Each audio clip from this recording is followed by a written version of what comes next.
Folks, welcome in the sportsbookreview.com Thursday afternoon NFL action. Super Wildcard weekend is right upon us as we have a doubleheader Saturday and Sunday with 3 games each day. We have some time to take a deep breath and go over all of these. You saw on Thursday, we set the table, got the information. Now on Thursday, we pretty much know who's going to be in, out, what the weather conditions are. A lot of fun to be had. I'm Donnie Seymour. He's Kyle Purviance, and we are sportsbookreview.com. Kyle, big weekend here. Let's get after it. Man, wildcard weekend, 6 games. I'm getting more and more excited. We get a full day of football Saturday and Sunday. It's going to be a great weekend. Again, a big thank you to everyone out there in the chat box joining us live, watching the show after we do it. All the great work the guys do behind the scenes, and setting everything up, making us look good. And hey, man, we got a big weekend. I think we've got 3 or 4 underdogs with a legitimate chance to win this week. I'm looking forward to it, and some nice team totals too. We were talking about before the show. No, there is a lot of stuff to go over this weekend. And again, the good part about it is we have a pretty good feel of where we sit on these games already, which, we're capping these games all along. But now that we see on Thursday, we have a good shot and a good look at a lot of these games to get after. The good thing about Tuesday, we put a bow on week 17 in the season and all that good stuff. But now it's time to really dip in and see what we can find. Yeah. So why don't we not waste any time here? Let's start with the Saturday card. 141, 142, the Indianapolis Colts and the Buffalo Bills. Philip Rivers and the Colts head outdoors to go play Buffalo. Normally, we're looking at some snow, some rain, some windy conditions when we get after it. Not going to be the case this weekend. But the one thing that pops up, and we're going to volley back and forth on this game because it's really interesting, opens up around the 6.5 range. Kyle stays at 6.5. And also, as we look at the totals, 51s across the board. I don't know how you slow down Buffalo, which is the key, because when we talk about the Indianapolis is going to score. They're not getting shut down. The Bills aren't holding the Colts to 14 points or 10 points. They're going to score with this offense. But the question is the leaking oil defense of the Indianapolis Colts, specifically in the secondary, going up against a red-hot juggernaut. That's going to be the key here. Yeah, and, Buffalo's getting, got John Brown back last week, got him some reps, got him involved in the offense. So now you add a legitimate deep threat on the other side of Stephon Diggs, and someone that Josh Allen loves throwing the ball to John Brown. You go back and look at the full games that he plays, 9 targets, 10 targets, 12 targets, 8 catches. John Brown adds a really nice element to the offense, and they're going to need that. Cole Beasley most likely isn't going to play week to week. I saw Isaiah McKenzie start in the slot last week, get a couple of touchdowns. He's sort of that Swiss Army knife type of player in the slot. Buffalo's going to score points. And you look at the Colts, we're looking at a 22.5, 21.5 team total. I love the total there. And you have to say, of the 6 games, the 3 teams who, of the 3 underdogs who I think have the best chance to win, I think the Colts are right there, in the middle. They do have a legitimate chance to win. I know there's this narrative about Philip Rivers in freezing cold weather, but that narrative actually doesn't hold water. If you look at the 11 cold weather games he played since becoming a starter for the Chargers, this is dating back to last year, 8 in 3 of those games. His completion percentage drops by about 2 percentage points, 10 touchdowns, 7 interceptions. You don't see a big drop-off. I know some people talk about, he's 0-3 in the playoffs. One of those games, he had a torn ACL against New England in that championship game. You had the other one, 17-mile-an-hour wind against Kansas City, and then a high-scoring loss to Pittsburgh in 2009. And he's never lost in the wild card round. Philip Rivers is 4-0 in his career in the wild card round. It's going to be a really interesting game. I do think the Colts have a legitimate shot to win, but you're right. The problem is that defense. Will their offense be able to keep up with the Buffalo offense? Because you're not stopping Buffalo. You look on the other end, Buffalo really struggles against the run, especially in the red zone. Jonathan Taylor's been red hot. We know they have 2 other backs they like in Hines and Jordan Wilkins. I think the Colts have a legitimate shot here. This game's going to be a lot of fun. I like the over. I like the over team total here. Hard for me to pick a side. I'd lean Buffalo if it's going to be under 7. But again, the Colts have a legitimate chance to win. Now, let's take a look going back in the season. On November 8th, they played the Baltimore Ravens. Actually had a lead in that game, but a fumble that was returned by the Baltimore Ravens really turned the tide in that game. And a great second half with adjustments and a nice win by the Ravens to go on the road and beat the Colts 24-10. The reason why I bring that game up is specifically the 10 points that the Indianapolis Colts scored. After that game on November 8th, Kyle, We got 34 points, 34 points, 26 points, 26 points, 44 points, 27 points, 24 points, and 28 points. This is an offense that moves. And I know when we talk about Phillip Rivers, a lot of times we look at the arm strength. Oh, it's not really good. And how do they move the ball downfield? T.Y. Hilton being healthy and worked back to the offense has ignited this offense. But also let's talk about something different. When we rely on getting ourselves into playoff mode, where you see teams operate in the nice weather conditions of September, October, and then realize, hey, we're going to have to go to some spots here if we're not home and playing cold weather conditions like you will have temperature-wise, but not wind-wise up in Buffalo. Look at Jonathan Taylor's last 5 games. I sent a tweet out earlier, and this is not like one of those things where Kyle would leave him sparing, like, oh, he got 5 carries this game. He got 11 this game. He got 4 this game. 19.4 carries per game over the last 5 games, 7 yards per carry, 7.5 yards per carry, 5.2 yards per carry, 4.1 yards per carry, 8.4 yards per carry. If your running game is working with those big uglies up front that they have for Indianapolis, that's going to keep that Buffalo defense in check, because when Phillip Rivers does have a chance to throw deep, just like we saw against the Pittsburgh Steelers, which they lost that game early second half, he can throw that dart over the top. I would have a different mindset in this game, Kyle, if this was 30 degrees, 20-mile-an-hour winds, maybe some wind or snow, and say, whoa, this might have to be a slugfest on the ground, which I think Indianapolis would still do fine with that offensive line and that running game. But if you're going to make good weather conditions, this is not a downgrade. Again, we see 30 degrees. Oh, my God, don't team going out stores. This team is built differently here. They will score against Buffalo. Absolutely. But Buffalo's defense, have they gotten better? Absolutely. But the fact of the matter is they still struggle against the run. They have one all-world corner in Tre'Davious White. He's terrific. Absolutely no doubt about it. But when you struggle as badly as they do against the run, allowing the 3rd most yards per carry to opposing running backs in the NFL, you throw that in with their red zone rushing defense as well, allowing a 2.4 touchdown rate. I mean, it's a high number. The Colts are going to be able to move the football. They're going to score. Now, but the question is, which offense do you think dominates the other defense more? The Colts, if this was 8 weeks ago, we'd say, hey, the Colts, one of the best defenses in the league. That's not the case anymore. They've really become a leaky secondary, as you mentioned. Bottom 6 in defensive efficiency, bottom 5 in overall defense since week 9. Buffalo's starting to tighten the screws just a little bit. Obviously, Josh Allen is a more explosive player than Phillip Rivers. Now, does that loss in the playoffs last year to Houston sort of stick in his head? Is there something weird going on there? I think he's pretty young. It's his first playoff game. I'm not putting a ton of weight into that, but it is something to sort of keep an eye on. We've seen some fourth quarter collapses by Buffalo, even earlier this year. Remember that game against the Rams, etc. Of course, the Hail Mary to the Cardinals. So there are some of those late game things that Buffalo sort of struggles with. I like both these teams an awful lot. This is probably my favorite game of the weekend. I think this plays to an over. I just think that total's too low. Both offenses should be very competent. I don't think these are 2 shutdown defenses by any stretch of the imagination. Colts running game setting up to play action is going to be the key. If they can run the ball in Buffalo and get into play action, keep Phillip Rivers out of trouble, they're going to have a lot of success. And for Buffalo, it's the Josh Allen show, because we know they don't really run the ball a lot. Singletary and Moss aren't that heavily involved in the offense. It's going to be John Brown and Stephon Diggs. Can they figure out a way to slow down Stephon Diggs? I don't know that they have the talent in the secondary to do so. They don't really use Xavier Rhodes in a shadow capacity. He stays on one side of the field. Even if they did, is that a matchup you really like, an older Rhodes versus a red-hot Stephon Diggs? A lot of points in this game. I do think Buffalo can get it done by a touchdown, but you are absolutely not crazy to take a flyer and put some money on the Colts money line here, because I believe they have a legitimate chance to win this game.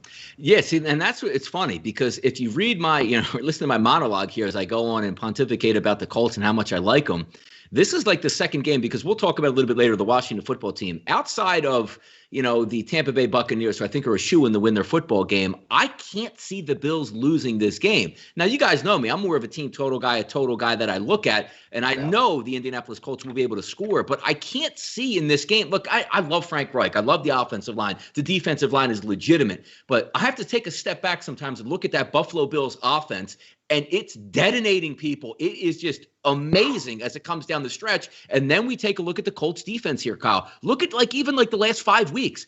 300 yards passing they've given up, 345, 342, 333, and to a team at Jacksonville basically quit, 230 yards. Buffalo is elite, and if they're going to get John Brown back, Stephon Diggs is healthy, I don't see a lot out of Cole Beasley. If he comes back, it's a little bit of a plus, but they don't actually need him to move the football or do many things. He's just an added bonus in that offense. Josh Allen, and also, look, we know he's got a strong arm. You don't think he likes to play on a clean surface with no windy conditions where he can just light it up all over the field? That's going to happen here. And take a look at the chat box here.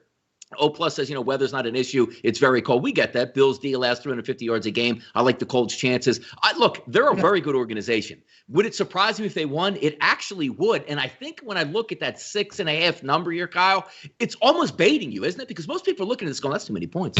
Like the Colts can keep it close. Can the Colts keep it close? Yes, they can. But I see that 6.5 number saying they're begging you to take the Colts in this spot. I doubt it goes to 7 because it's a key number. Then you got to win by double digits. But that number here, and specifically, again, the way I'm talking, if you didn't know which way I was leaning, like, damn, he really likes the Colts. I like the Colts to score, but I don't like the Colts to win the game. It's crazy. Yeah, I mean, obviously, I think the Bills win the game. I just don't think it would be. I wouldn't be like overly shocked, like, oh my God, I can't believe the Colts beat Buffalo. I don't think, I know Buffalo's red hot and everything, but I certainly don't think they're unbeatable. And the dude right here in the chat box, 31-24 Buffalo is legitimately the exact score that I was leaning at. I think that is right on the nose. So you get that 6.5. I like it. Now you're seeing a lot of 6s. Looks like Bovada with juice has 7, but other than that, it's 6s, 6.5s. So I do think that's the right bet to make. But if you don't think I'll be throwing a few bucks on the money line here on the Colts trying to get some value, I absolutely will. Just, look, so if you think it's going to be 31-24, all it takes is one silly play, a missed snap, a fumble, an interception, a bad call by an official. It's a little cold, a mishandle on a field goal attempt, and boom, that can flip in a hurry, and then you get yourself into an overtime scenario. I do think this is a very close, competitive, fun game. I do think the smart play, the play that I like the most, of course, is the over. I do think the Bills get it done by a touchdown, but again, I don't think the Colts are overwhelmed here. I certainly don't think they're overmatched. I think they have a shot to win the game. Smart picks Buffalo, but I don't think you're crazy to take the Colts either. Yeah, even taking a look and going back, because I'm always a recency bias type guy. Like, I really don't care what the Buffalo Bills did in September and October. It's really what have you done for me lately, specifically the last month. And when I look at that off, like, they didn't have to do much to beat Pittsburgh. 26-15, still had 104 yards on the ground, 230 in the air. But then all of a sudden they just kicked it in like, it's playoff time. They play Denver, a $182 on the ground with 352 in the air. New England Patriots, whose only job in life is to just run the clock like their four corners offense, they still got 130 on the ground and 344 in the air. And last week coming into the game, which I thought was so impressive, where they knew they really didn't need the game because the Steelers were probably going to lose from tanking, and they still came in and wrapped up their business, throwing for 377 yards on offense in that game. It's amazing what that team can actually do, and I love the way they're rounding in the form, because they could have taken the Pittsburgh approach, which we'll talk about in a little bit, saying, hey, you know what? We had one good half in the last month. Let's rest on it and get to the playoffs. The Bills said, no, we got pedal to the metal. 48 points, 38 points, and 56 points the last 3 games heading into the playoffs, man. They won some action here, and they're going to get it in the playoffs. So it'll be fun to see how they actually perform. I'll tell you also what's pretty good. 78,600 people hitting the subscribe button here on our YouTube channel with sportsbookreview.com. If you haven't done so yet, hit that subscribe button. Thank you guys for the thumbs up there. If you're watching on replay, you can still hit the subscribe button. You can still hit the like button. You might not be able to get into the live chat, but you can always leave a comment below and be like, you guys are such idiots, man. Ain't no way Indianapolis going to score any points this weekend. It's cold weather. Phillip Rivers, he's outside. He's old. He's in a dome, and he'll end up retiring at the end of the season. That's fine. We like those comments as well, but also keep that fire coming in the live chat box. Thank you guys for tuning in and spending your Thursday with us. But this is a fun time because, again, I do always preface this by saying outside the Washington game, I'm really excited for this card, though, and specifically starting us off here with the Buffalo Bills and Indianapolis Colts and good weather, because even when you look at all the games here, Kyle, you might have some colder conditions that we're used to, but no precipitation, no wind issues. We're going to get good football here. Yeah, I think it's going to be a great weekend. And you're right. Outside of that Tampa Bay Washington game, I guess Chicago, New Orleans doesn't do a whole lot for me, but I do like watching the Bears lose. So that'll be a little bit of fun for me anyways, just on the inside. And Trust me, I'll be rooting for Washington to upset Tom Brady. Nothing will make me happier than to watch Washington do that. That's obviously probably not going to happen. We'll get to that game. But yeah, we got good weather, a little cold, but not a lot of wind, no precipitation. This should be honest football this weekend. It should be a lot of fun. And again, it's a historic weekend. More playoff games in one day than we've ever had in the history of the league. I think it's awesome.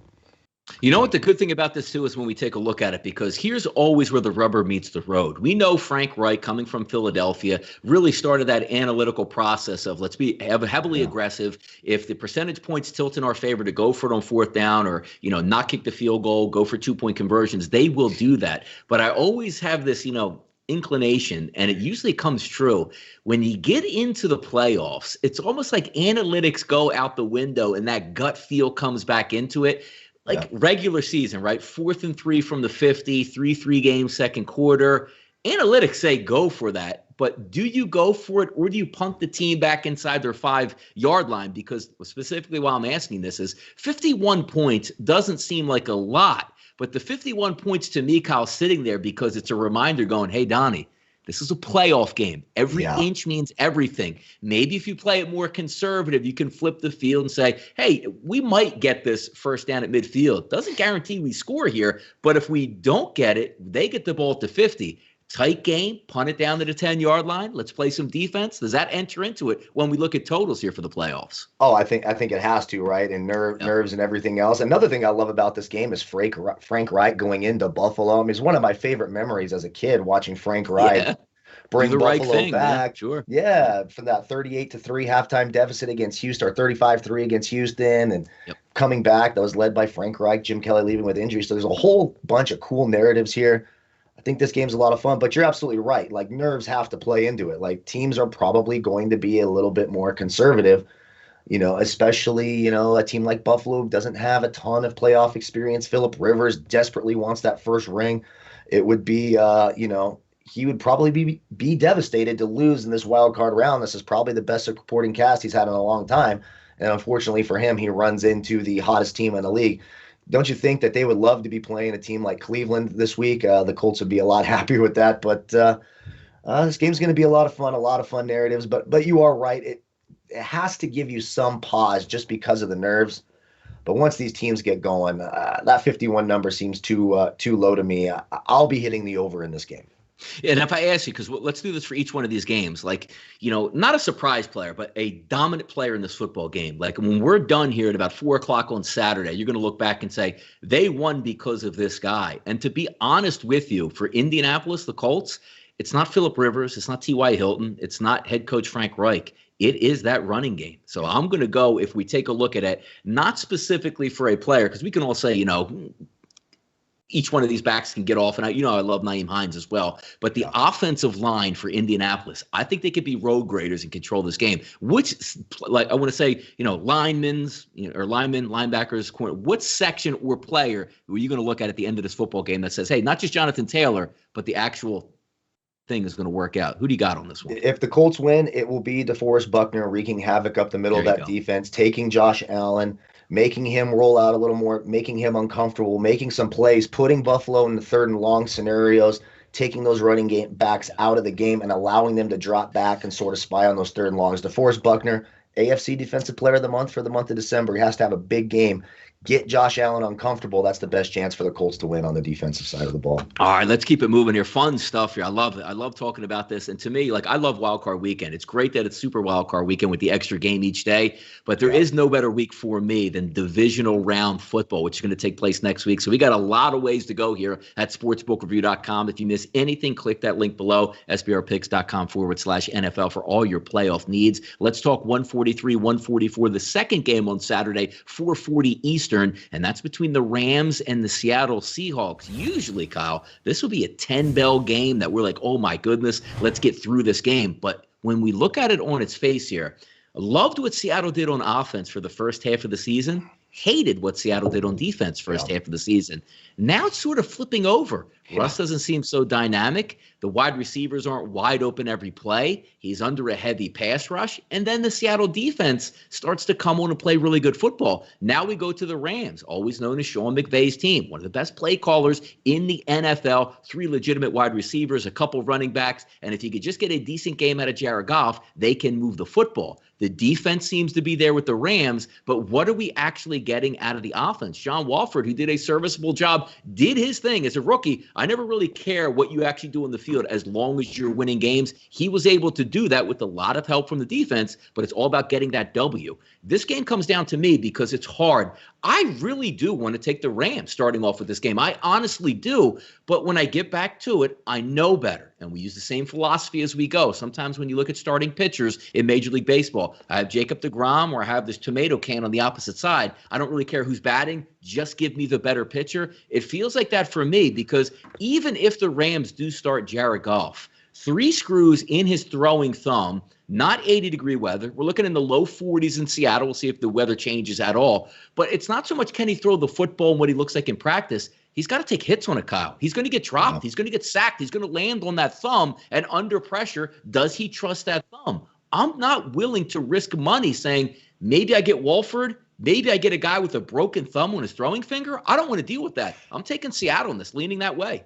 Yeah, I am too. And there was a little video clip you saw, Goff throwing in practice. Didn't look, it was just a little, flat route out to Cam Akers. It looked like just a little tiny bandage on there. So we'll have to see how that thumb holds up. I'll actually be surprised if Goff doesn't try to give it a go and play in this game. If he's out there throwing and doing all the drills in practice, he's most likely going to play. So then the real question is, what Jared Goff do you get? Because, look, this Rams defense has sort of been the kryptonite to Russell Wilson. He does not play well against this defense. The one game they beat the Rams in this year, they won 23-16.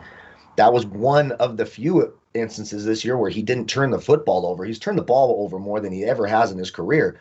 But if the Rams can force turnovers, that defense can really shut down this offense. If this becomes a close slugfest type of game, I think the Rams are another one of the underdogs this week that have a legitimate chance of winning this game. But again, it's all what Jared Goff you're going to do, and I'm with you. I don't trust Jared Goff in a close game. I do trust Russell Wilson. We're getting it under a touchdown here, 3.5 basically across the board. So I'm with you. I'm leaning Seattle. But again, I do think if you're one of those players like, listen, I'm trying to bet a money line on an underdog, I'm looking for some value, I think you could do a whole lot worse on this slate than the Rams. Just depends what Jared Goff you get. But look at this defense, too, because, again, let's play the recency bias game. It's great if the Rams were crushing, Alex Smith on his broken leg start in the rain in Washington. I don't really care about that at this point in the season. But this team has stayed true to its form. They win at every level, meaning the defensive line, the linebackers, and an elite secondary, which has 3 very high-rated cornerbacks, which is how you win in the NFL, along with a pass rush specifically. Hey, we can all rush off the edges, Kyle, but when you have the best guy to ever do it up the middle that pushes that pocket, and we're not talking about a guy like, let's just say Justin Herbert, 6'5", can stand in the pocket and deliver. You're talking about like a 5'11" shrimp, which Russell Wilson, one of the best to ever do it, he's still small and you get effective from that push up the middle. Look at the defense here, last 5 games. Arizona, 92 yards on the ground, 140 in the air. New England Patriots, and we laugh at them, but they're still an NFL team, 107 on the ground, 113 in the air. The New York Jets, 93 on the ground, 196 in the air. Seattle, 95 on the ground, 197 in the air. Exactly. And then last week against Arizona, Kyle, 48 on the ground, 166 in the air. It's not so much when you look at Seattle what they can do on offense, because we know they can be elite. It's a 1-game streak to get into it. And again, this is coming from a position here, Kyle. I like the Seattle Seahawks in this game, but nothing is going to come easy on that side of the football. My only issue is, and as much as I can't stand Jared Goff, if I had a fully healthy Jared Goff, no issues with his hand, it would be all Rams for me. But then again, would I be getting a 3.5, or would we be seeing that like 2-1.5 range if he was healthy? Yeah, you probably see a smaller line there and then bait you even more to Russell Wilson, right? Because you love Russell Wilson when it's under a field goal. He just finds ways to win, especially in the postseason. This game's really interesting. I know on the surface it just looks like, oh, Jared Goff may not play, John Wolford. That Rams defense, you just rang off the stats. They are so good. and they match up perfectly against this team. And just go look at the last 5 games Russell Wilson has played against the Rams. He struggles against this defense. And I think the Rams defense this year exponentially better than last year. It is legitimately, in my opinion, the best defense in the league. They're going to give Seattle a lot of trouble. I do like the under in this game. If I'm betting Seattle, I'll take that first half. So let's say Jared Goff does play. Going to be sort of a feeling out process with this thumb. How does it feel? Sort of work off some of that rust for missing a week. Seattle, at home a little more in line. So you're getting 2.5 in the first half for Seattle. I do like that, but I legitimately think the Rams have a chance to win this game. I will not be shocked if the Rams win a close, low-scoring game, 20-14 or 17-12. I mean, this has the real potential to be a low-scoring game because on the other side, that Seattle defense is also playing much, much, much better than they were. Jamal Adams, I know he had that shoulder issue. He says, I'm 100% ready to go. I'm going to play. This game's going to be a really interesting game. It's probably going to be ugly. You're going to see a lot of punts. I like Seattle first half. Rams, I do think there's some value there on the money line, taking them as an underdog. But overall, I'm with you. I think Seattle is the safer bet here. A healthy Russell Wilson versus an already questionable Jared Goff now with the thumb issue makes it really, really hard to take the Rams. But again, I don't think you're crazy if you do so. Yeah, Emza says here, it's an interesting point, too, because let's just say Walford does play. He does have some wheels on him there. Settle down after the first couple drives, but you're still looking at a rookie heading into the playoffs, and do you really want to go at it? Specifically, if you're $100 million guys looking in your face going, hey, coach, I can play. He's probably going to end up playing in this. Now, Dwayne Frank also says, any thoughts on a Wilson touchdown Seahawks combo? Keep an eye on this show because on Saturday and Sunday, since we only have 3 games on that hour period, we're going to really open it up and dip into some prop bets as well as some DFS action along with capping the games as well. So keep an eye on that Saturday when we do our wild card special on both 12 p.m. Saturday and also 12 p.m. Sunday. Jerbaka42 says, any weather factor here? Not really. It's not as, balmy. I mean, what's balmy in Seattle anyway? 55 degrees. Yeah. You don't have great conditions, but I consider great conditions, I guess, in Seattle, anything where it doesn't rain. So you're probably going to get some pretty good stuff to take a look at here. But also a quick recap on the Seattle Seahawks. Look, their defense has really held up well. But look at the offense, though, Kyle. Last 5 weeks against the Giants, 111 on the ground, 216 on the air. That's an average game in the NFL, if maybe a little bit below average total, where you're looking at like 330 yards. You want at least that 350, 360, 370 number. Over 400 is very good. You went off on the Jets, 174, 236, which many teams do.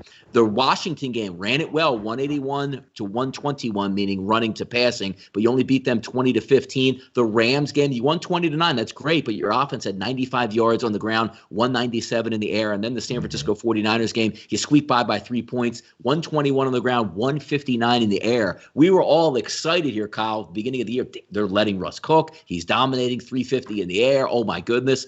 He doesn't look as dynamic, and either does that offense. So that does give me a little bit of pause, but it comes down to in the playoffs. I'm not outsmarting myself. We still know that where they play, right, Kyle? Seattle, 7-1 this year at home, even with no fans. You still got Pete Carroll as your head coach, used to being there in the playoffs. Russell Wilson, Super Bowl ring, dynamic player, Hall of Famer, a banging running game ready to go. And your defense, looks like Jamal Adams says, I don't care if my left arm is off. I'm going to play in this football game. Yeah. That's a good defense here. I still can't. It's Thursday. I'm still sticking with Seattle here for me. Yeah, I think I'm with you there, too. I feel a lot better just taking the under for the whole game. I don't see a lot of points in this game, and I feel better about that first half as well because I do think the Rams offense probably gets off to a slow start as they try to feel out Goff, and does he get hurt? How many times have we seen it? We've seen it with Drew Brees several times. You throw a pass, your hand hits the defender's helmet, and boom, can that thumb take that kind of punishment? So you might see them doing a real quick passing game, and they already sort of do, but you're probably going to see a really condensed passing game if Goff starts. A lot of quick passes. Of course, Cooper Kupp came off the COVID list. You're going to see those little screen passes out to Robert Woods, et cetera. So it's just I feel like this is a low-scoring game. I don't think either one of these teams – I don't think both these teams get in the 20s. Maybe one of them do. Low-scoring, a lot of punts. Rams have a shot, but I'm with you. I think right now – don't outsmart yourself. Take Russell Wilson and live with the results. So I got to take the Seahawks as well. Player of the game. Now, also keep in mind, COVID list coming back. A lot what we saw last week is going to change a little bit. Cooper Kupp is now going to be back and healthy in the slot. It's not as if he's coming off a injury where it's like, hey, I wonder if his knee or his elbow is going to be okay. He's going to be healthy and be ready back in this offense, which I think would really help out Jared Goff used to throwing to him, as opposed to if Walford does get the start. But if we're looking at the end of this game, right, it's 8 o'clock Saturday night, East Coast, we're saying, man, I knew this guy was going to dominate, and he did. It's always easy to say Aaron Donald because, yes, he's the linchpin for so many things we have. But to me, Kyle, it's still keeping it with the Rams. It's going to be in that secondary. It's Jalen Ramsey saying, DK Metcalf, let's get it on out here, because the winner of that battle is going to be the winner of this football game. Yeah, I agree. And if you look at a guy maybe from the Seattle defensive perspective, you got Jamal Adams a little banged up. Yeah. They acquired Carlos Dunlap during the year. Hasn't been great for them, although the defense has played better since he's been there. Yeah. I think if you see Carlos Dunlap get some pressure off the edge. I know Whitworth looks like he's going to be back and playing this week. If he can get some pressure on Jared Goff, especially with that hurt thumb, I think that could be an interesting guy. Keep an eye on Carlos Dunlap. If he gets a couple sacks and forces Jared Goff or Wolford into mistakes, you'll see the Seahawks win this week. And it's an interesting point you bring up, too, because when we take a look at Whitworth, I love the guy. He's an all-pro guy. He might even wind up in the Hall of Fame as well. But you're talking about one of the oldest players, if not the oldest player in the league, coming back off a knee injury to play a playoff game on turf in Seattle. I don't know how well that's going to hold up, but I would rather have him in than out. If he's going to give it a go, we're definitely going to be starting the guy. But that's something to keep an eye on in that situation with two good games here. Let's move it on to the Saturday night football game here. We're going to talk Tom Brady. Everybody loves to watch Brady. We'll see if Mike Evans makes it to the starting line. Did practice today, but coming a week or after 1 week of a hyperextended knee, we'll see how healthy he actually is. But there's still a lot of weapons for Tampa Bay. And as I said, there's a lot of weapons for Tampa Bay. There are no weapons for the Washington football team in this one. As we take a look, 7.5 is the opening total, 8s to 8.5s, even some 9s now showing up in Pennsylvania here. Over under 46.5, dropped to 44.5, and I agree with that. Let's volley back and forth in this game and have fun with it, because when I take a look here, this is the game of the week that would utterly shock me if Tampa Bay loses. And it's not because, Brady, he can have a bad game. Yeah, he can. The wide receivers can have a bad game. Yes, they can. The offensive line for Tampa Bay can have a bad game. Yes, they can. But the issue here is not so much from me, Kyle, with what Tampa Bay might not be able to do. It's what Washington cannot do. And recency bias, we could do whatever. Alex Smith, this isn't these 49ers Alex Smith where he's running around, read options and throwing short passes to, Vernon Davis and Frank Gore and having a lot of fun out there and winning football games with Harbaugh. This is the new Alex Smith, which is the really, really old and injured Alex Smith who can't get out of the way in the pocket at all. He's going to face a formidable pass rush. But the issue for me for Washington, Kyle, as we look at this game is not what I'm getting from Alex Smith. It's what I need to get out of Taylor Heineke, because that's the only way I'm winning this game. Now, listen, hear me out on this. If you're looking at just a pure point spread perspective, Alex Smith is probably the better option. He's not going to throw the football downfield. He's not going to turn it over. He's not going to get a lot of first downs, so you're not going to get a lot of turnovers, which means you're going to punt a lot. And say, well, why is that good? Trust me. Not getting the turnover that's going to break the back of the team is much better than when you're on your own 35 and punt it to the other team's 20-yard line and make them go the full length of the field with a really good defense that Washington has. That's my issue here. If Washington wants to win the football game, and looking at practice today, Alex Smith is off to the side. Alex Smith can't see the field. If he does, they will lose this game. If Heineke plays, they'll probably still lose, but at least he's going to give the offense a fighting chance here. Yeah, and you're absolutely right. What does Washington need to do offensively so that they can take pressure off the quarterback? They need to run the football. Well, then you look at Tampa Bay. It's one of the, if not the best run-stuffing defenses in the entire league. They have been for a few years now. So it's going to be real hard. Now, the good news is that secondary, Carlton Davis looks like he's practicing, and he should make it back this week. Yep. They're going to be without Devin. Is he out this week? Well, Devin White, I believe, is going to be up, but they got the other young man, the better linebacker. His name is slipping my mind right now. Someone can remind me in the chat box. Their top linebacker, he should be there. There is some weaknesses in the secondary. Terry McLaurin, of course, we know he can catch a short pass and run past anyone and make some long plays here.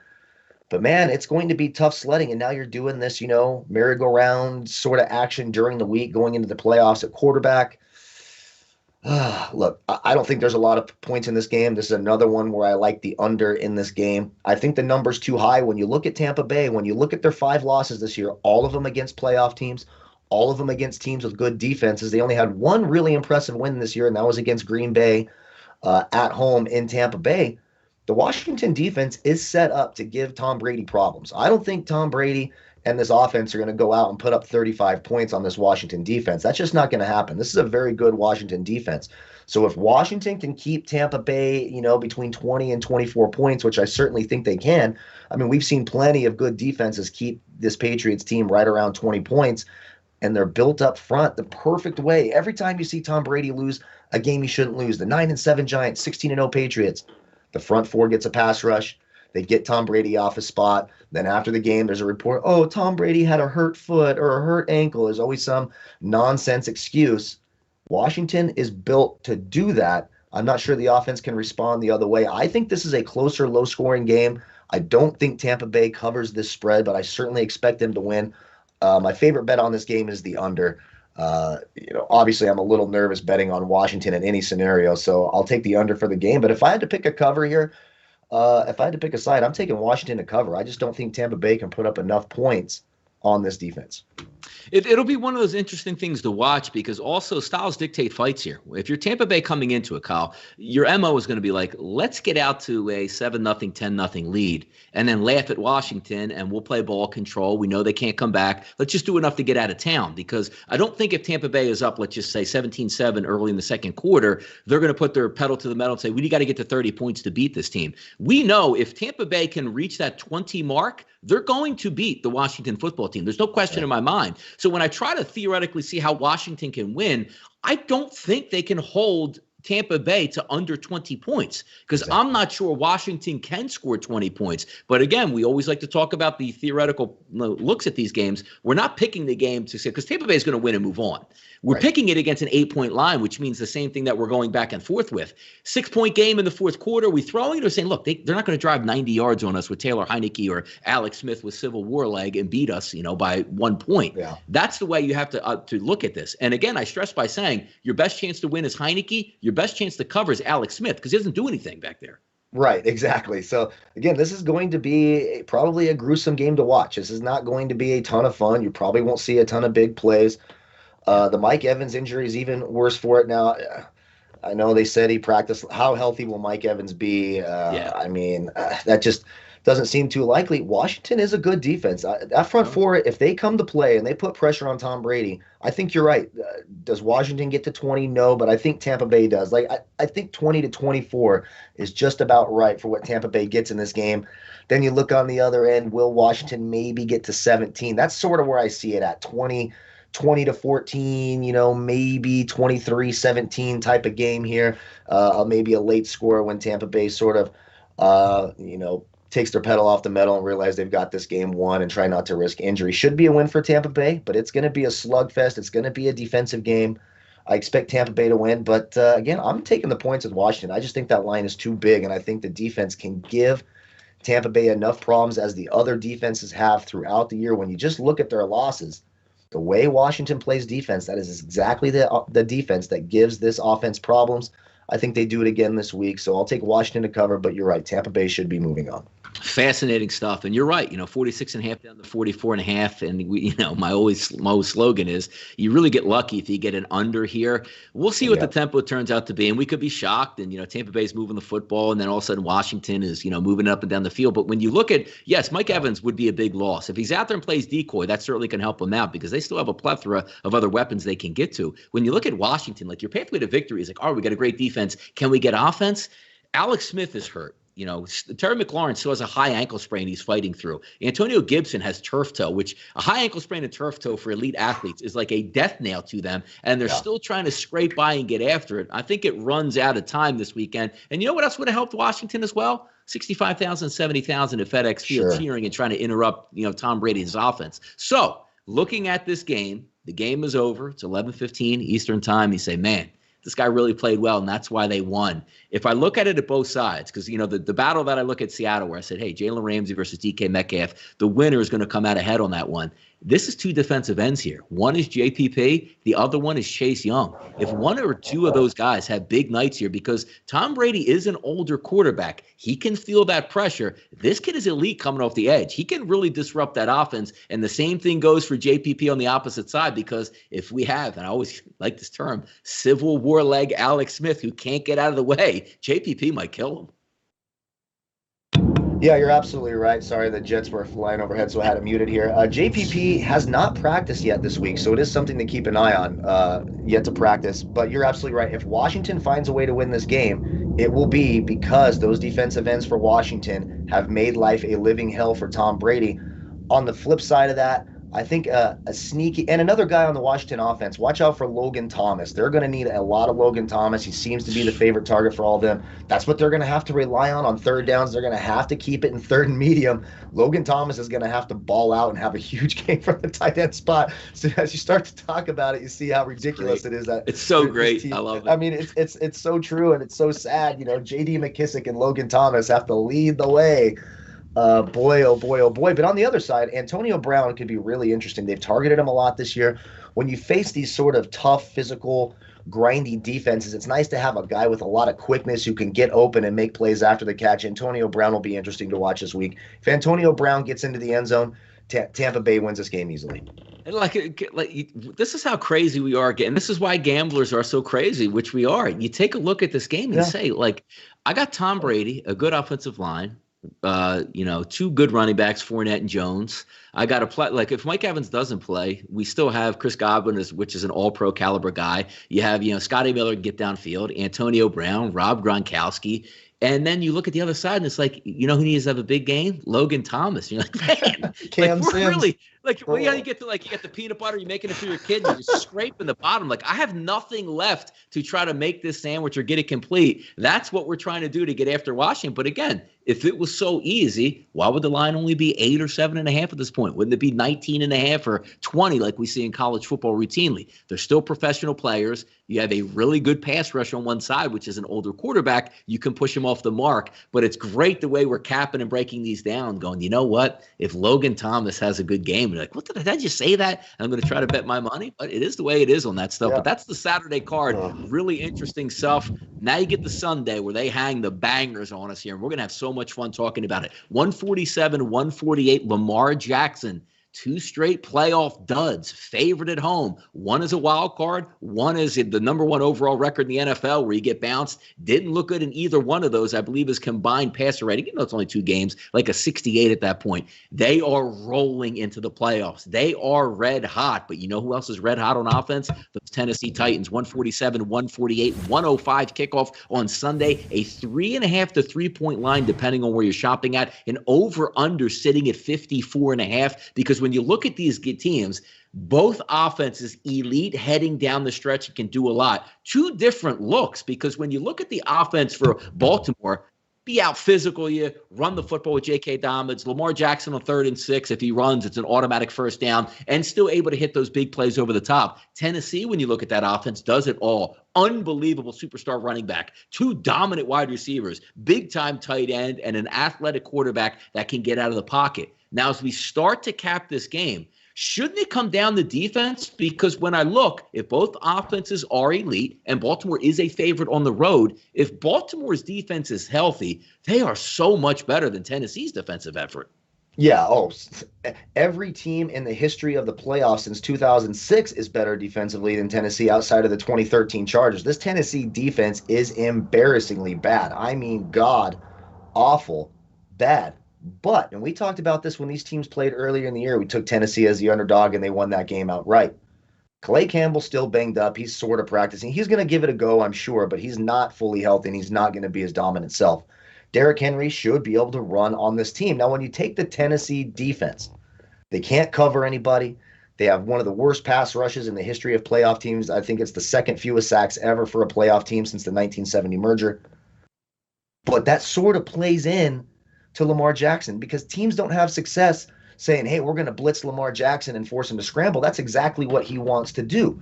Yeah. So you have players sitting back. You don't need a great pass rush. Lamar Jackson most likely is not going to destroy you with his arm. He's a very inefficient pocket passer. So it sort of plays into all the weaknesses that Tennessee defense has. Baltimore's offense sort of plays into it. Now, you have, I believe this is the third time ever, you have the NFL, the team who has the most rushing yards against the NFL rushing leader. In those three meetings, the rushing leader has won every time. If Tennessee can beat Baltimore at their own game and run the football consistently and effectively against Baltimore, I think Tennessee, of all the underdogs this week, this is the one with the best chance to win. I actually like Tennessee to win this game at home. I do not, until Lamar Jackson proves me wrong and shows me he can beat a good offense with his arm in the postseason, I can't back him. I got to take the Titans here. I think they win outright. I will take the points and the money line. Give me the Titans. See, I'm struggling with this one because right off the bat, when you're just reading lines and where they open at, I was very surprised to see the Ravens open up over a field goal favorite on the road. I almost had to double check and say, well, the game must be in Baltimore, but actually, obviously, we know it's in Tennessee. But I can't get over the defense and just how it operates. Like, I take a lot of stock in even that Green Bay game. Like, it was snowy and it's Green Bay and Green Bay. I mean, they got absolutely destroyed 40-14.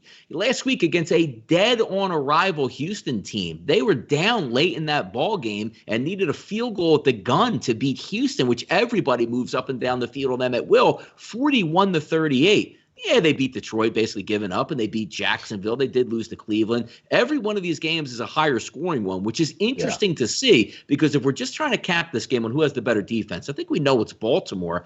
But it looks like, in a high-scoring tilt, yes, Baltimore can score points because even when we take a look at what the Baltimore Ravens have done, both of these teams have beat up on some really bad football teams down the stretch. Now, the old adage goes, Kyle, right? You can only play who's actually on your schedule. After Pittsburgh and all that COVID cleared out where they got beat 19-14, I don't even want to talk about a live in-game wager I lost because Trace McSorley's throwing touchdown passes late, but that's another day. 34 against Dallas, who stinks. 47 against Cleveland, that was a nice victory where, Lamar Jackson missed, part of, I guess, the fourth quarter, some bathroom issues that he says were just cramps. We'll see what it was. Yeah. But they still dropped 47 in that game, 40 against Jacksonville, 27 against the Giants, and 38 against Cincinnati. You still have to score on them. They've done some damage, but there's a referendum, it seems, here on Lamar Jackson. Amazing kid during the regular season, but now he's got to prove in the playoffs, and playoff pressure is real. He's a great kid. He answers all the questions. Teammates love him. City loves him, and rightfully so. He's done everything right since he's been in the NFL, but win in the playoffs. Could this be one of those games, Kyle? Because even when I was doing it and trying to, come up with some adjectives of, what might happen, what might not, they were down 23-3 against the Chargers. They were down 28-6 against this very Titans team. If this game goes to he throws an interception, gets strip sack fumbled in the first drive, and this game is 14-3, that pressure ratchets up. And that's not what Baltimore does well. Baltimore wants to bully you, and they can score 40 points just by running it and keeping you off balance. But when we see that tilt, Kyle, go the opposite way, can we see a scenario here where they're down 7 to 10 points early, and all of a sudden here it comes? Oh, my goodness, Lamar can't win. Now he's struggling and pressing a little bit instead of letting the game come to him. Yeah, and I said it on Tuesday, and I still believe it today, even though I'm taking Tennessee as my official pick on this one. The team that scores first, I believe, wins this game. If Baltimore gets down 7-0, they come out on that first drive, they don't score any points, or they kick a field goal, and it's 14-3, it's over. They're not coming back. Tennessee will continue to score, and Lamar Jackson is not going to throw you back from behind. It's just not going to happen. Now, on the other side, if Baltimore gets up 14-3 and Tennessee's trying to play catch-up, the problem is their defense can't stop anybody. Their defense is historically bad. So they're going to be playing from behind the entire game. If I'm Tennessee and I win the coin toss, instead of, it's the new thing, it's amazing. When we were younger in the 80s, 90s, you won the coin toss, you took the football. Now it's all deferred where you want the ball in the second half. I think that's a mistake for both of these teams. Whoever wins the coin toss, I think they should take the football first, try to get that lead, especially for Tennessee. Put that pressure on Lamar Jackson. That's all he's going to hear about all week long. Team to score first wins. I like Tennessee's chances against Baltimore because I really like that offense, and I got to see it to believe it from Lamar Jackson. You've got to throw me to a victory here. I'm not sure that he can, so that's why I'm taking the Titans, and I'm looking at that 54.5. Now, that's a huge number, right? It is monster. It's a monster number. You're not getting any breaks. Yeah. You're not getting a break, but again, Do you feel what would be more likely, as you always ask me, 31-24 or, 20-13? There should be a lot of points scored in this game. I'm not touching that total. I won't be betting it. I'm just going to go ahead and take the Titans and hope it works out. But it's a really interesting game. Again, my favorite game of the day, early in the morning on Sunday. Going to be a fun weekend.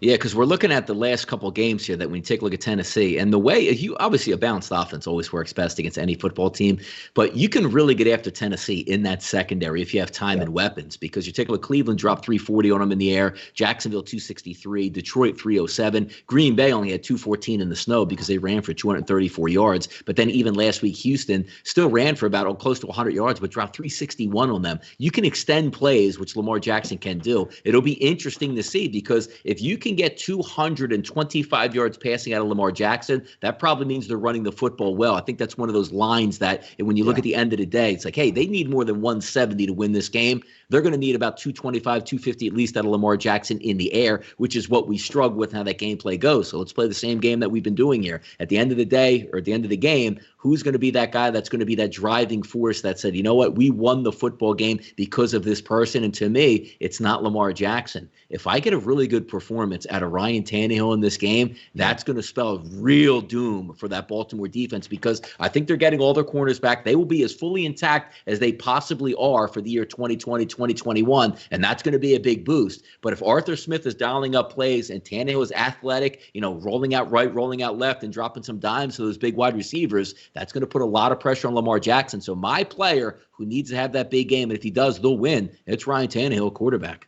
Yeah, I agree. And of course, it's way too easy to say Derrick Henry. Like, we get it. He's going to get the ball 30 times. Yeah. I get it. Okay. So before you guys, yes, I understand Derrick Henry is the key focal point of everything in this game. But for me, I'm going to go to the Tennessee defensive side of the ball. We know how bad that defense has been. You're not going to get sacks on Lamar Jackson. So for me, they got Adoree Jackson back a couple weeks ago, hasn't really rounded into form yet. If he can play well, cause a turnover, if they can get an interception or two from Lamar Jackson, some batted balls, keep Hollywood Brown contained. If you look back and go, hey, Adoree Jackson, an interception in this game, 3 passes defensed, I think Tennessee has a great chance to win. Someone in that secondary has got to make a play, cause a turnover, because that's the only way these defenses are getting stopped. So keep an eye on the Tennessee secondary. Going to be big for them this week. Great win. NFL did a really good job, Kyle. First game Saturday, banger. First game Sunday, absolute banger. Now we get to the 4:40 game in the afternoon, 149, 150 on the rotation. Chicago invades New Orleans. Not really too many fans, even though Sean Payton tried to say, hey, let's quarantine 50,000 and move them into the dome. I do like that idea. I think it should have happened, because that certainly would have been a major advantage for New Orleans. As we know, at home in the dome, you don't hear all that much. Mitchell Trubisky coming to town, beats up against bad football teams, can't win against good football teams. Look at this line, opens up at 10, stays primarily at 10 all week. There's some 9.5s with juice out there, but it's primarily 10 and about 47 to 47.5 across the board, depending on where you're shopping at. Roquan Smith struggling in practice this week, a key component here. If you're going to get Alvin Kamara back, you want as fast as possible as linebackers that you can have. If he's downgraded to out, that's really going to hurt this football team, which he is trending in that direction. We always know the Bears should be able to come with a pass rush, but the best way to stop a good pass rush, have an elite offensive line, specifically with 2 really good tackles. New Orleans does have that. Sean Payton's an offensive guru. We know that. They should be healthy from all their COVID issues coming back. Michael Thomas back. Everything lines up for Drew Brees to walk through this football game and beat the Bears. I do think the Bears will be viable. I do think the Bears will score some points. We'll see if Khalil or Mack can come off the edge and be a disruption against an older quarterback.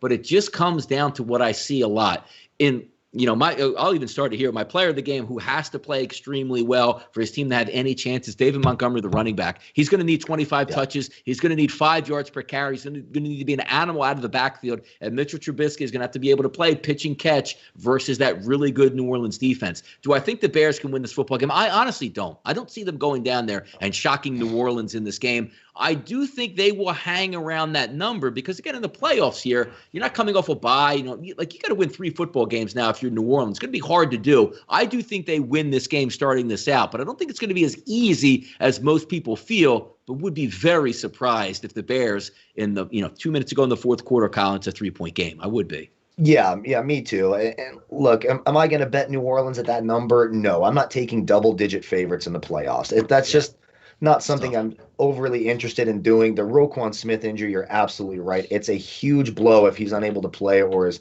held back. Then you look at the Saints. One of the reason I'm hesitant, the Saints are going to win this game, in my opinion. 100% they're going to win this game. I'll be stunned if the Bears win this game. But one reason I'm hesitant to take him at this 9.5 and 10 is, okay, Michael Thomas hasn't played in 4 weeks. Kamara didn't play last week, can't practice this week. So you're going to have, you're working via video feed and practice with Kamara. There's going to be some timing issues early on. There's going to be a couple plays where you just miss by a couple inches. So I do think there's sort of a slow start to this game. The Bears are going to struggle against this defense. The Saints, one of the top 3 defenses in the league. They match up very well. Now, Allen Robinson does actually play pretty well against Marshawn Lattimore if they decide to shadow him. Something like 38 DraftKings points over his last 2 games. So he'll be effective there. But just too many weapons for New Orleans. It's too much. It's going to be too far of an uphill climb to keep scoring points against a really good Saints defense. I don't know that they have the points to get there to win, but I do think they're alive in terms of covering that spread. I'm a little hesitant on the Saints. I expect a slow start, them to get rolling a little bit. They're at home in the Dome. Drew Brees will get them to victory, but I'm not sure they get it done by double digits in this one. Yeah, 2 straight bombings here. Minnesota absolutely got destroyed when it went down to play New Orleans. And then on the road, Carolina with a nice victory for New Orleans, 33-7 last week. Good defensive performances. The offense looks like it is getting in gear. And that, again, nice. You talk about 33-7 win where they lost their entire backfield to COVID and said, hey, get out there again without Michael Thomas. That was a really nice showing. I thought Teddy Bridgewater looked like he damn near packed it. I don't know if he was going to Jamaica or the Bahamas like right away after the game, but that's essentially what it looked like. Get me out of here. I got all my money this year and I'll be in the off season. Not a great performance, but still from a defensive perspective in New Orleans, that's why you made Teddy Bridgewater look like that, because you were a competent football team on Sunday, needed the win to try to get the 1 seed, didn't get it, but a really nice effort out of the Saints, and they'll be home, still in the Dome. They should be able to move the football against the Bears, that vaunted Bears defense. I mean, you could take a look at the final scores. They got blown off the field last week against Green Bay, and you had dropped 75-yard touchdown passes that were wide open for Green Bay. If all those plays hit, Rodgers, I don't even know if it ends up with an incompletion at that game. They weren't even in the same, field, it seemed like, as the Packers. I think that continues this weekend, and we'll always get a laugh where in the offseason we'll go, can't get rid of Mitch. Like we have Nagy's press conference. What did he get rid of Mitch? Playoffs. The playoffs. You don't get rid of a playoff quarterback. Well, good luck to you there, Chicago. But if we look at the end of this football game, one guy from each team that you say, this team won the football game because of this guy, I honestly got to say, like, if Chicago won't even hang. Like, if Montgomery, who hyperextended his knee early, he's like a bionic man, came right back in the game and did well the rest of the way. Like, let's just say if he, like, his knee isn't right or he can't, like, they get annihilated in this game. He's the one guy that has to absolutely shake off 5 defenders every play and get first downs. That's the guy. If they're going to hang around the point spread, he needs like 25 to 30 touches for me. Honestly. Yeah, I think you're absolutely right. And if you flip it to the other side, I know Michael Thomas is coming back, some injuries to the Chicago secondary. Alvin Kamara should be there. But if you look at the Bears, where they really struggled defensively this year was against the tight end position. They allowed the second most fantasy points in the league to opposing tight ends. Drew Brees, there's a lot of talk about his arm strength, but when you look at throws over the middle of the field between 15 and 20 yards, he has a 70.7 completion percentage, second highest in the NFL. So he's really good in the mid-range there. If Jared Cook gets into the end zone and they can force those linebackers to pay attention to Jared Cook, open things up for Alvin Kamara on the edges and Michael Thomas on those little dig routes he likes to run. I think if Jared Cook has a nice game, the Saints go ahead and take care of business and cover here. Look out for Jared Cook. I think he has a nice game this week. All right, let's keep moving. Last game of the card, 8:15 Sunday night, 151-152, Cleveland and Pittsburgh. One of the more interesting games of the week because it feels like we don't really know who's actually going to be playing in this game from a Cleveland perspective. And shout out the NFL, who the week before says, you know what, we don't care who has COVID or who's injured. The games are where the games are. Well, there's a reason why the New Orleans Saints ended up on Sunday so Alvin Kamara could play in this game. And there's a reason why Cleveland is the last game of the day versus Pittsburgh so they can make sure they get all their ducks in order, who's in and who's out in this game. We look at the line, opened up at 3.5, and the reason why it quickly rose, not because the two teams can't play well, and we just saw last week Cleveland winning. It's because the fact is, what are we getting out of Cleveland? They might have a walkthrough Like a walkthrough on Saturday, and good luck, boys. Play on Sunday against the Steelers, who rested their guys and should be ready to go for this football game. We'll see if Joe Hayden makes it back for this one. And also, we'll see if Denzel Ward makes it back for this game for Cleveland, which he might not be. Harrison also downgraded today with COVID. He will be out. You also saw Olivier Vernon last week, one of those key contributors where you have Myles Garrett on one side, Olivier Vernon on the other. You crush the quarterback who can't move. He blows out his Achilles last week. This is a real banged up and injured Cleveland football team. Oh, yeah, without their head football coach heading into Sunday. Now, looking at the weather, not going to be a problem. 32 to 35 degrees, no wind conditions here. As good as it's going to get for Pittsburgh, which really helps out Ben Roethlisberger and that offense. If those weapons, I know Juju missed some time here with a knee injury. If they're able to get healthy here, that secondary, again, is going to be tested by Cleveland, just like it was last week by Mason Rudolph, where they almost lost the football game. I like Cleveland. I do. I think if they hand the football to Chubb and make sure he gets 25 touches, they're going to be tough in this game. But is there too many components, Kyle, going against Cleveland where you can get an honest effort and say, you know what? I think Cleveland wins this game. Oh, I can't take the Browns because I think the Browns are frauds. Look, the way they're having to prepare for this game, not good. You talked about all the players who could miss this game and their head coach, not good. You look at the defensive side of the ball, they're allowing the second most yards per attempt in that secondary, yards per completion. Now, the good news is Pittsburgh doesn't really throw the ball downfield because that offensive line can't block anybody in pass protection. Ben Roethlisberger is getting rid of the ball something like 2.3 seconds, which is the fastest in the NFL.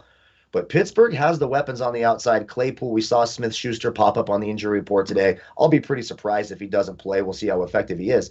But even if he doesn't play, they throw in James Washington, another big play type wide receiver. The big plays are going to be key for Pittsburgh. I think Chase Claypool is a massive component to what Pittsburgh has to do this week. It's under a touchdown. If this was all square and full teams, full go, no COVID issues, I'd be real hesitant to take Pittsburgh by a touchdown. But right now, which is everything working against the Steelers or working against the Browns, now we're in Pittsburgh. Unfortunately, it looks like only friends and family are going to be in the stands, so about 2,500 people. It would be a much different story if that stadium was full. Pittsburgh would have a massive home field advantage there. Big Ben still plays better at home. I'm going to take the Steelers here. I'd love to be with you and take the Browns, but too many things working against them. And with that pass rush of Pittsburgh going against Cleveland, I struggle to take Baker Mayfield when he's under duress. So I got to take the Steelers in this one. Now, taking a look at this, which is really interesting here, because, dead on arrival is what I like to talk about the Pittsburgh Steelers over the last month of the season.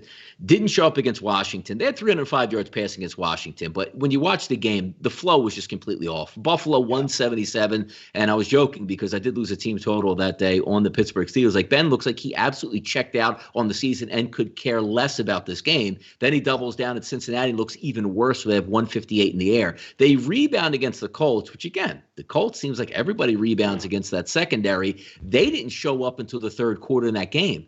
They get one good half in of football over the last month, and then they shut it down for the next week. Now, when I say shut it down, they don't really have a great running game to begin with, but their starting running backs played. Their starting wide receivers played. Mason Rudolph played a game on the road, which they pretty much were checked out on, Kyle. Mason Rudolph threw for 309 yards in that game. Exactly. So the issue is kind of funny because now you just say, hey, Big Ben's rested and ready.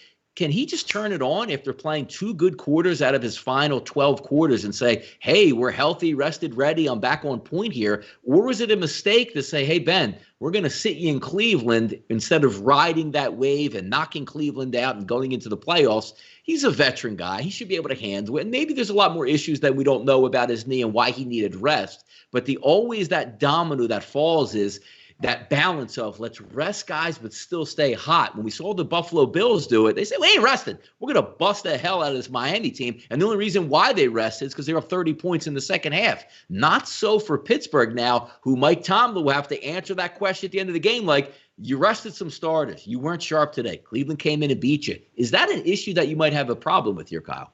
Yeah, a little bit. Now, look, Big Ben's he's a veteran. He's played a lot of football. He knows this team pretty well.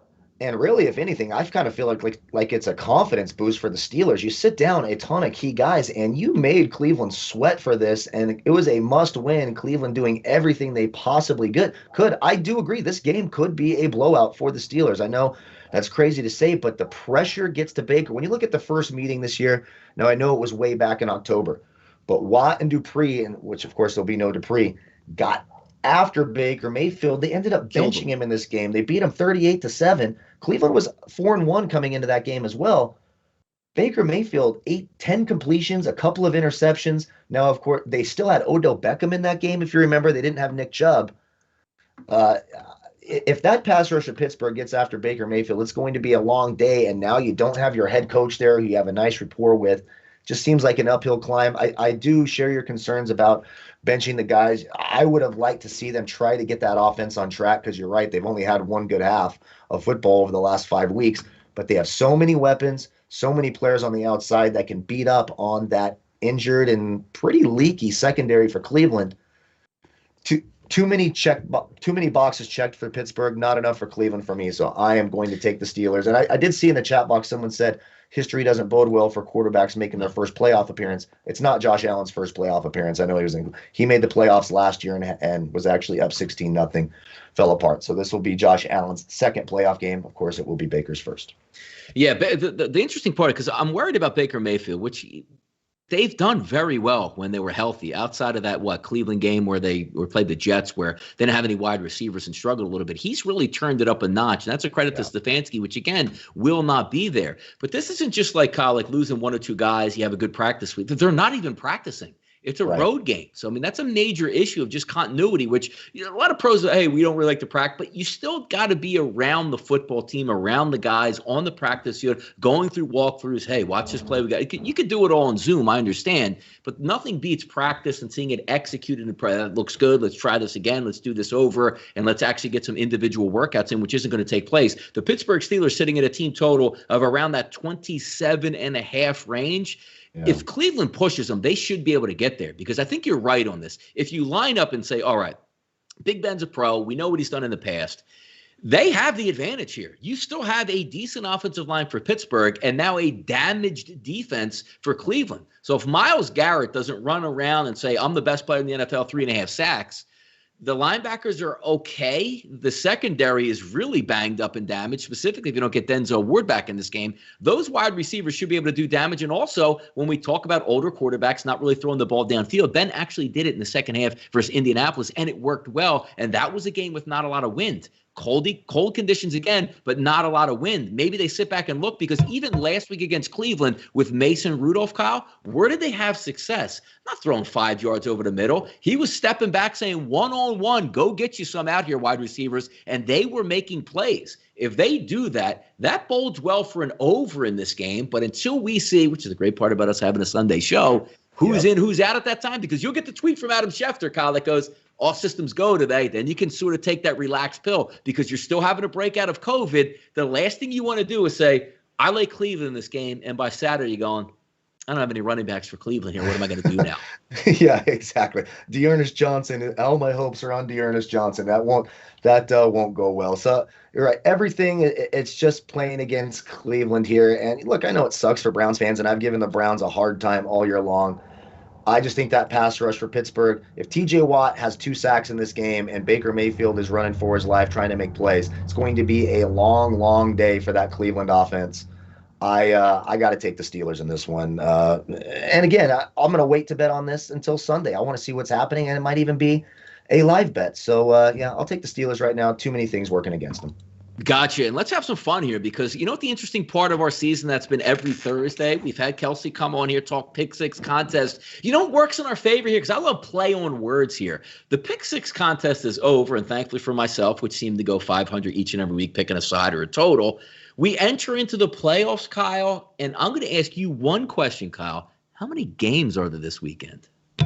We got 6 games this weekend, which means why the hell can't we do a little fun and do a playoff Pick Six here on the show, a little competition? I will say, for the season, I went ahead and dominated that competition, finishing in 51st place. It's fun. If you watch the show every week, you may not know that because we only talk about it when Donnie wins. When I do well. So that's right. We when Donnie does well, we talk about it ad nauseum. When I do well, for some reason, it doesn't make the show, but that's just fine. But no, it's a good year, a lot of fun. And I know Kelsey won a little bit of money. I think she's the only one that actually won some money during the season was Kelsey. So that was a lot of fun. Pick six was a lot of fun, and we'll do it for the playoffs. When you're older, when you're the older guy, you have a little seniority here. You can suppress certain things on these shows that don't ever have to get out again. But we'll try again next year and have fun. But let's bring in the first slate of football, have some fun here in the playoffs, because they asked me and said, "Hey, look, season's over. Is Kelsey going to come?" I said, "Yeah, it's pick six games. She's coming on the pick six games. Welcome to the show, Kelsey. We are Super Wildcard Weekend. Excited to have you." And do we see her? I don't know.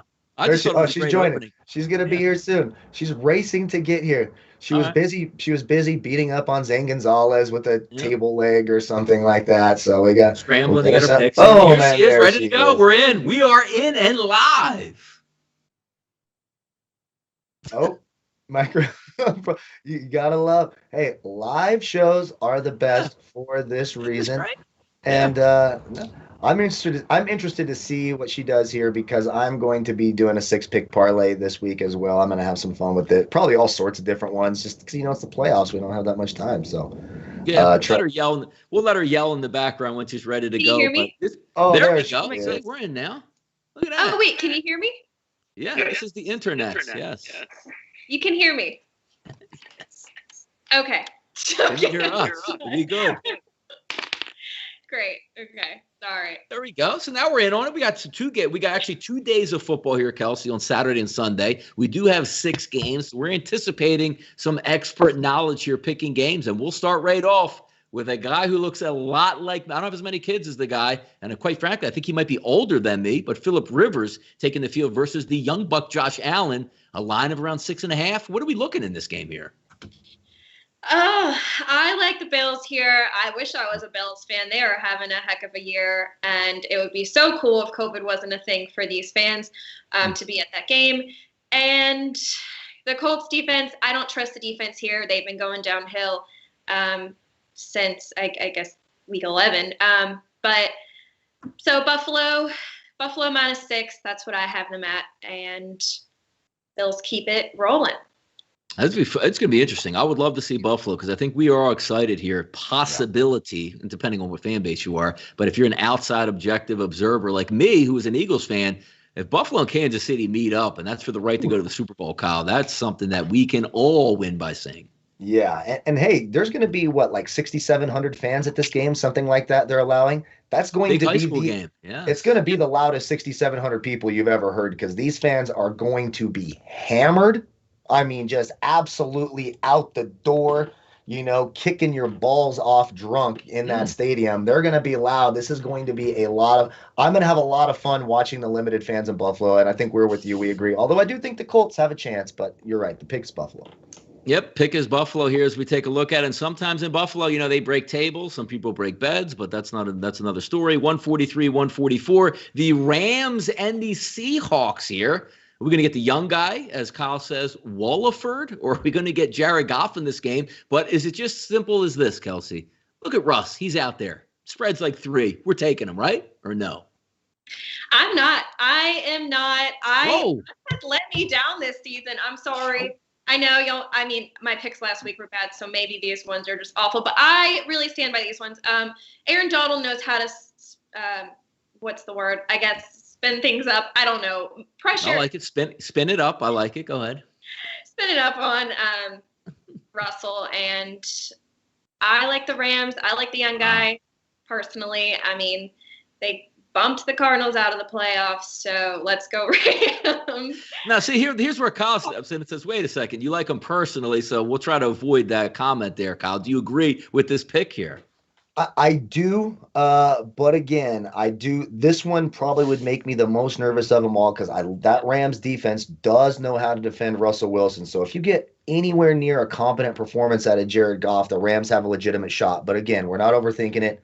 Short line, Wilson versus Walliford, or a banged up Goff. You got to take pretty boy Russell Wilson. One of one of the least likable guys, in my opinion, Russell Wilson. I cannot stand Russell Wilson and his holy water and all that nonsense. Oh, he makes me sick. I do not like the Seahawks, but they probably get it done here and win. You know, the good part about, you have the different dialects through different parts of the country. I always appreciate that Jared Goff is how we say golf, not golf up here on the Northeast. So I do like to play golf, and we'll see if Jared Goff does get into this game. But I'm keeping it with Kyle here. I don't want to watch this game, Kelsey, and be like, you know what? I bet on Wallaford in this football game as opposed to Russell Wilson here. So it'll be interesting to keep an eye on. Winning, but I think they're going to keep it close. Okay. So you got 1 point? You got 1 point out there? I like it. That's pretty good. I like it. It could happen. This could happen. This could come down to a 1 or 2 point game. Russell Wilson loves doing that. Down by 2, drives down the field. If he's got the ball with a minute and a half left, he comes down, kicks field goal. Seahawks win. Rams cover. Kelsey looks like a genius, and we look like the old dummies that we are. That's right, but we can edit the show any way we choose here. So we always have that final thing here. 145, 146, the night game. Tom Brady, which Kyle likes Washington, thinks they're going to hang around, but, it's hard. I don't have any pathway to victory, like literally almost at all, for the Washington football team in this. Are we taking this team to roll, or are you in the belief like Kyle, like, hey, Washington can hang around in this one. We'll see what happens. I like Washington's defense. Obviously, I don't trust Alex Smith. I think his story's amazing, but he's probably done after this year. So Washington hangs around. Obviously, the Bucks win, but I have them at 8.5. Washington, I think that is just too much for Tom Brady. Love that. Now she's getting it. That's a great pick, right? That's a great pick right there. Kyle and I agree sometimes, and it goes downhill. So. She's very abusive, too. So abusive. I mean, it's very scary. Ask San Gonzalez. So I try to do my best to agree with her, so I'm glad that worked out this time. By the way, I like whoever made that up last week on Twitter, like the fact that Alex Smith was called where his injury is Civil War leg might have been my favorite thing that I've seen this entire year. But give him all the respect in the world, because this is like a guy trying to like dodge cars in the middle of the street, but is in like a wheelchair. Like he can't get out of the way, but still he wants to go out and help his team. A lot of respect on that end of it. And I don't even know, to be honest, if he makes the start. Is this one of those things that Ron Rivera says, like, hey, he's earned the right to start, but there's going to be a real quick hook out here? Because Heineke's taken a lot of these, practice reps. And watching the game last week against my dead-ass Philadelphia Eagles, they looked really poor with him in there. Now, the week before, they still lost, but Heineke was able to at least run around in the pocket, make some plays. Could he be that boost here, Kelsey, that we take a look at, saying like, hey, Walford came in last week, struggled to start, but his legs got him a couple first downs. And sometimes in the NFL, that first down is sometimes even more important than points, because you're moving the football, taking time off the clock, and trying to cover that 8-point spread. Yeah, obviously the Bucks smacked my freaking Falcons last week. Falcons were hanging on, and then they blew it again. So I'm like, oh yeah, Bucks are going to kill Washington, but this is the playoffs now, and I think both teams are going to be trying really hard, especially with the Alex Smith story. Even if he's not in there, it's like they want to do that for him. I agree. I agree. Right. I agree with the Washington pick. I think the defense gives Brady too much trouble, and I think it's a close, low-scoring game. I like Washington to cover in this one. All right, Sunday NFL action here gets going again. All these games right in a row, 1 o'clocks, 4:40s, and 8:15s. We got the Baltimore Ravens and the Tennessee Titans. To me, I was surprised that the line opened up a 3.5-point favorite for Baltimore. They do have the better defense, but they haven't shown the ability to win in the playoffs with Lamar Jackson. Does he get over the hump in this game, Kelsey, or are the Tennessee Titans at home too much and Lamar struggles and they get the loss again this year? First, I had the Titans going, but I think the Ravens are going to get revenge this time. They've lost to the Titans the past 2 times and last year in the playoffs. So Ravens are coming in. Lamar Jackson looks hot, so I think he keeps it rolling here. And -3 isn't that bad, 3.5. And you know what the interesting part about this is, Kyle? When you take a look at the Baltimore offense, it really coincided to me with, obviously, Lamar Jackson, had COVID issues, came back. But the emergence of saying, we're running this offense through J.K. Dobbins now. Yeah. It's not going to be run through Mark Ingram, who's a great running back and, pick up the 3 to 4 yards when you need it, be an absolute hammer on the goal line. But this offense now moves because this kid is explosive out of the running back position. And now you have, and I saw that, which really caught me off guard, when you saw some of the highlights where the question comes in is statistically, you have a top 10 quarterback and a top 5 running back as your quarterback. That's got to mean something in this game. Yeah, I do think it means something, but the problem for me, until Lamar Jackson proves he can throw this team to victory, I'm not taking him. And hey, he might look hot, and sometimes people say I look hot too. They're usually lying to me, which I pay them to do. I want them to lie to me, but nonetheless, I got to take until Lamar Jackson proves me wrong. I got the Titans. I think they outscore Baltimore here in a very high scoring game. But again, first team to score, I think they win the game. That's my thought on this one.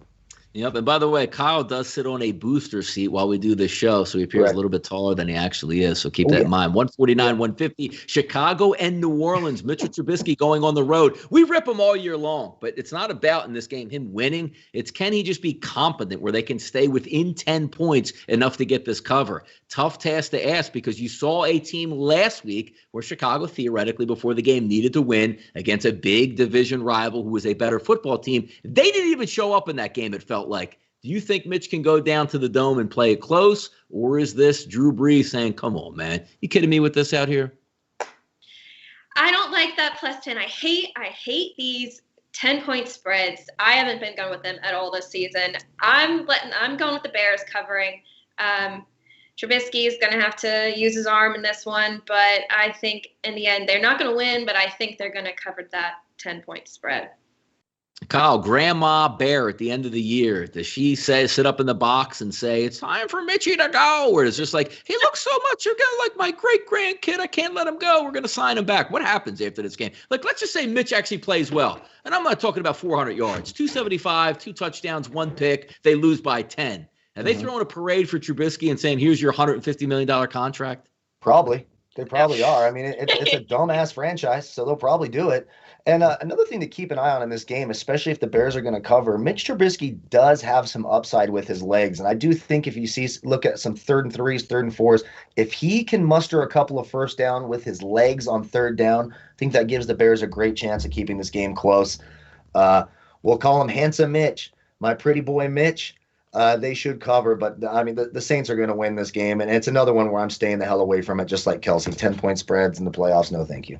Yep, and if you watch the movie Titanic, Virginia McCaskey was the lady with the Hope Diamond there, so that's how old she actually is. 151, 152, Cleveland and Pittsburgh. Mayfield goes on the road. Yeah, they beat Pittsburgh last week where Pittsburgh rested a lot of players. Looked like they came out like gangbusters early, only to let the lead slip away almost too late where it was a tie game, which I actually would have preferred betting purposes that game was tied up, so maybe Cleveland could have had an extra half of a point in that game, but neither here nor there. Can they get it done this week? No coach, no practice, guys on COVID, rested and ready Steelers team. Steelers always beat the brakes off of them, specifically in Pittsburgh. Can Cleveland hold it down, Kelsey? Just to say, Big Ben's moving on here. Touchdown win by the Steelers.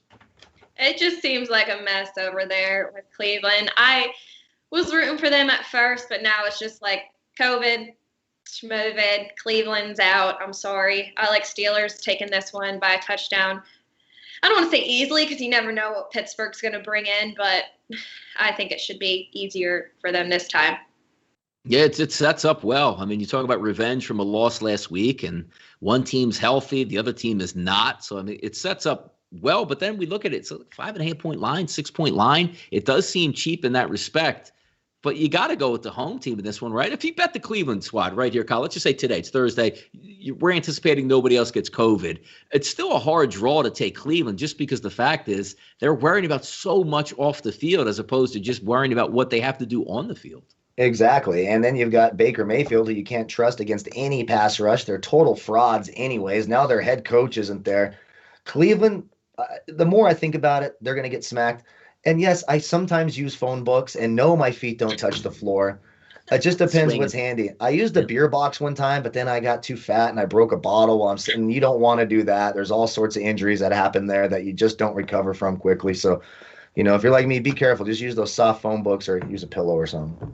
Yep, Kyle sits at the dinner table and he can still swing his feet just like his kids across the table from him. So we always like to have a lot of fun on this show. But this is playoff week here. Down a Tuesday show, down a Thursday show. But you know what? got you covered this weekend. Not only are we going to go live on Sunday at 12 o'clock, we're going to go live on Saturday at 12 o'clock Eastern time. You got 3 games on Saturday, 3 games on Sunday. We're going to hit prop bet, side bet, DFS action for both of those days. So make sure you join us. Turn those notification bells on because we go live this weekend. You'll get it delivered right away and be like, yeah, I forgot they had a Saturday show. Don't let that happen to you. Turn those notification bells on. If you're watching here on the replay, thank you guys for the thumbs up. And also, if you haven't done so yet, hit that notification button at the bottom along with the subscribe button because you can't get notified unless you're subscribed. 78,600 people have done so. Thank you for joining us today. We will be back live on Saturday, 12 p.m. Eastern time to talk some NFL Super Wildcard Week action. I'm Donnie Seymour. She's Kelsey Kramer. He's Kyle Purviance. We are sportsbookraeview.com, and this was your Super Wildcard Weekend show for Thursday. Good luck on your wagers.